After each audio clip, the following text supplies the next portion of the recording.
Hello everybody. Next હવે આપણે બીજો નિબંધ જોઈશું, અ વિઝિટ ટુ અ ફેર.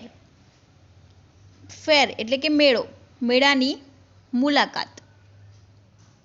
આપણે મેળામાં ફરવા માટે જઈએ છીએ તો એક આપણને યાદગાર બની રહે છે એ દિવસ. તો તમારે મુલાકાતનું વર્ણન 5 વાક્યોમાં લખવાનું હોય છે. તો પહેલાં આપણે સમજી લઈએ. Last Sunday I visited a fair with my friends.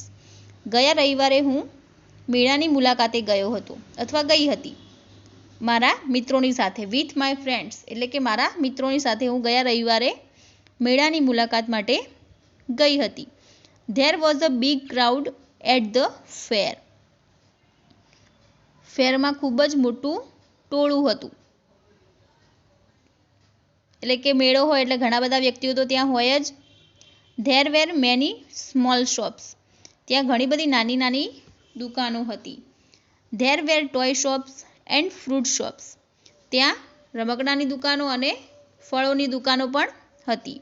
There were tea stalls and snack bars too. અને કે ત્યાં ચાની દુકાન અને નાસ્તાની પણ દુકાનો હતી.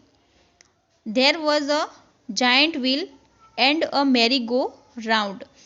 ત્યાં મોટું જાયન્ટ વ્હીલ એટલે કે મોટું ચકડોળ અને મેરી ગો રાઉન્ડ એટલે કે નાનું ચકડોળ, કે ત્યાં મોટું ચકડોળ અને નાનું ચકડોળ એવી રીતે 2 ચકડોળો પણ હતા. There was a balloon man, a juggler and a rope walker at the fair. કે ત્યાં ફુગ્ગાવાળો, જગલર એટલે કે જાદુગર અને રોપ વોકર એટલે કે જે દોરડા ઉપર ચાલતા હોય તે એ પણ મેળામાં કે હતા. વી એન્જોયડ ધ ફેર. અમે બધાએ મેળાને ખૂબ જ માણ્યો. આપણે ફરવા ગયા એટલે આપણને મજા જ કરવાની હોય એટલે મેળામાં પણ કે અમે ખૂબ જ મજા કરી. તો આ તમારે સમજી અને નોટમાં લખવું.